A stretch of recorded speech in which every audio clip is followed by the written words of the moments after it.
大家好，我是田园。今天给大家分享一个红枣软饼干的做法。首先我们把100克去核的红枣放到清水里面煮10分钟左右。红枣煮好后，我们用擀面杖先把它们捣碎成红枣泥。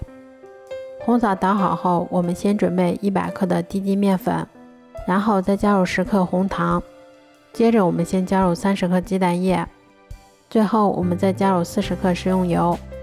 都加好后，我们用筷子先把它们搅拌成这种面絮状，然后再把红枣泥也加进来，最后我们用筷子把它们再次充分搅拌均匀。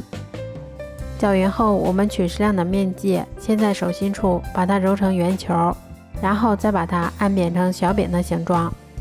都做好后，先把它放到铺有硅油纸的烤盘里面，然后我们在表面先刷上一层鸡蛋液，最后再撒上一些黑芝麻增香。接着我们再把它放到烤箱里面，烤箱中层上下火170度，烤20分钟左右就可以啦。这样做出的红枣饼干吃起来非常的松软香甜，咬上一口还有一股浓浓的红枣和芝麻的香味儿。如果喜欢的话就试试吧，喜欢我的视频就关注我吧，谢谢您的支持。